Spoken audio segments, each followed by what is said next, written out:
Okay, so let's go back to the early 1800s when the shackles of slavery had finally begun to be loosened. But from the ashes of that system and that liberation emerged a new system. This one promised freedom, yet delivered something close to bondage: the coolie trade. Hi, my name is Misha and welcome to Tarihi Tales. So please do like and go ahead and subscribe.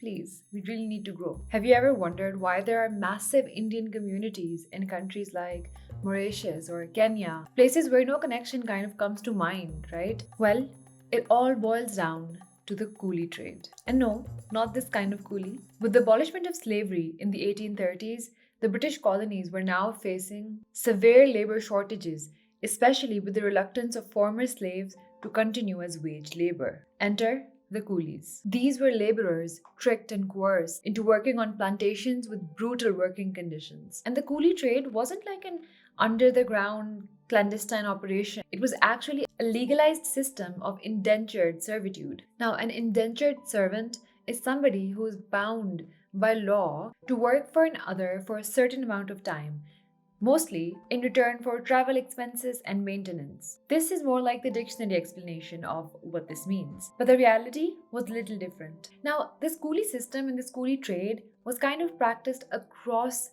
the empires of these different colonizing powers. But I will be talking about the British Empire and more specifically the coolies from India, because there were a large number of coolies that were taken from other countries as well, like China. So, British colonies with massive plantations such as Kenya, Mauritius, and Ghana started facing shortages of labor up to 14%. Now, this was after slavery was abolished. Hence, there was a pressing need to find another form of unfree labor that would take the place of these shortages. This new method also needed to be politically acceptable because of all the movements and everything against slavery. So, the solution they came up with was to basically bring in workers who were willing to work from other countries, other colonies of the empire, such as India, a country where labors are abundant. And that's how the roots of the coolie trade actually take place. Now, according to a lot of historians and actual documentation, the basic rules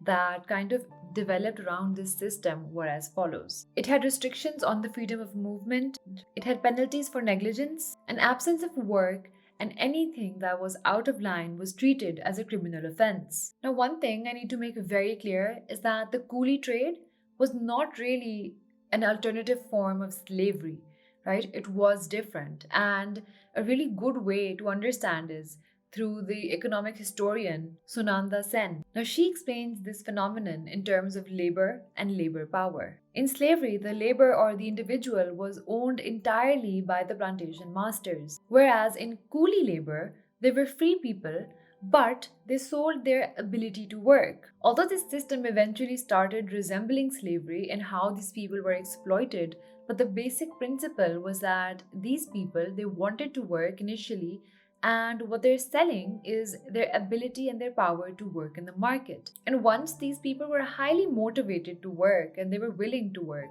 and this is exactly what was targeted and then exploited later on, and was made into a system that many historians actually defined as, in practice, near bondage. Now, in the case of India, let's talk about how these people or how these coolies were actually recruited and kind of convinced to adopt this lifestyle. The British colonial authorities actually went to great lengths to coerce and convince these Indians that this is a good opportunity and they should all kind of go abroad to different countries for this work. And they had systems in place. Overseas Record Information 21 of the National Archives of UK mentions that they specifically targeted people who were ignorant of the place they agreed to go to, or the length of the voyage, and the problems that they were going to face. The induction into this system basically started from selling dreams to naive locals about the great future that beheld them. They also made sure that the people who were targeted were also financially very unstable and in kind of a desperate need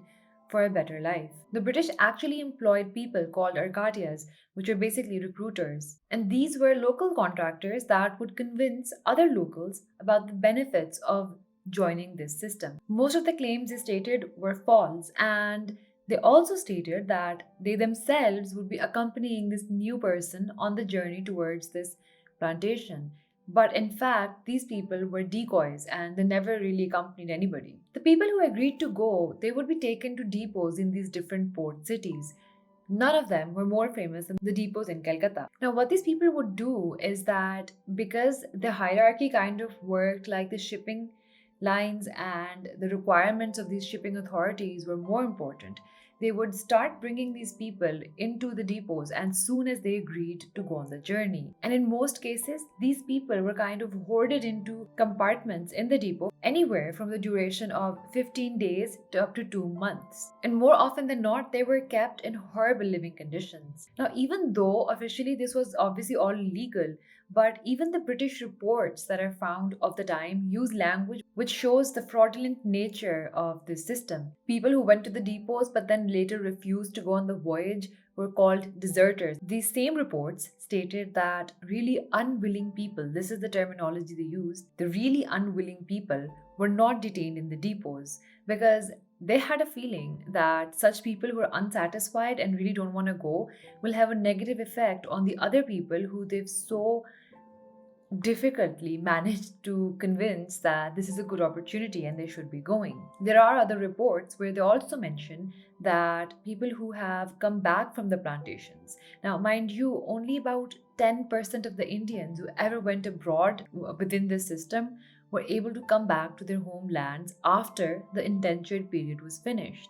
But even the few little who actually came back, the British authorities actually made sure that those people had no contact with the outgoing batches because they knew that would spell trouble, because then those new people would kind of be bothered by the situation that their predecessors had to undertake. Now, once Indians actually got to this depot, it's not like they didn't understand that something is off.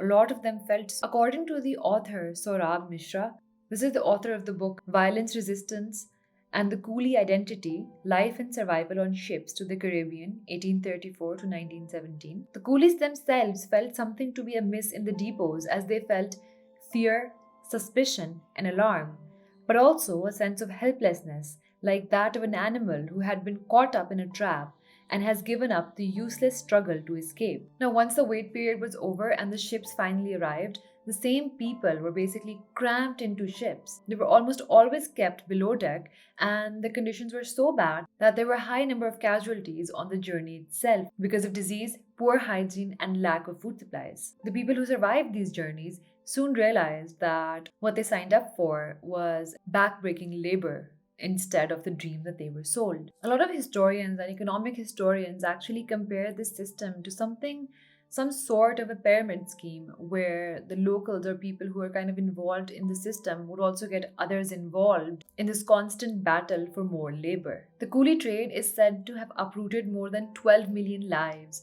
from 1834 all the way up to 1917. And as I mentioned, it wasn't just the British Empire who was taking part in this, so there was basically suffering and pain that was spread out across the continents. But as is always the case, coolies eventually started fighting back. They started uprisings in different countries and they started fighting legal battles. There were some prominent Indians that actually took huge stands and started strikes that eventually had a lasting effect. The coolie trade finally met its demise in the early 20th century. It really wasn't through a wave of moral awakening.